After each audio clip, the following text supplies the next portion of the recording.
Showbiz छोड़ने का ऐलान करने वाली राबी पीरज़ादा की नई वीडियो सामने आ गई।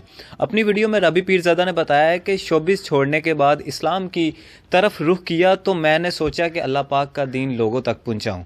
मैं अपनी ज़िंदगी की बात करूं तो मैं सॉफ्टवेयर इंजीनियर हूं और दौरान पढ़ाई मैंने नौकरी भी की। ताहम कम उम्री में बेतहाशा शोहरत और पैसे मिलने की वजह से शोबा ही बदल गया। लेकिन ये बात भी सच है कि मैं 7 साल की उम्र में नमाज पढ़ रही हूँ। हत्ता कि ऐसा भी हुआ कि महीने भर नमाज नहीं पढ़ पाती थी, लेकिन 7 साल की उम्र से आज तक नमाज से मेरा सिलसिला और ज़ाब्ता पूरी तरह कभी नहीं टूटा। इन्होंने बताया कि मेरा मसलक और मेरा फ़िरका मुसलमान है, क्योंकि अल्लाह पाक ने हम मुसलमानों को कुरान पाक में मुस्लिम कहा है। उम्मीद करती हूँ कि मेरी ये बातें आप लोगों पर भी असर करेंगी। जी नाज़रीन, उम्मीद करता हूँ आपको हमारी ये वीडियो पसंद आई होगी। ऐसी मज़ीद वीडियो देखने के लिए हमारे चैनल को सब्सक्राइब करें, लाइक करें और ज़्यादा से ज़्यादा शेयर करें। इसी के साथ अपने मेज़बान वकार यूनुस को दीजिए इजाज़त। अल्लाह निगहबान।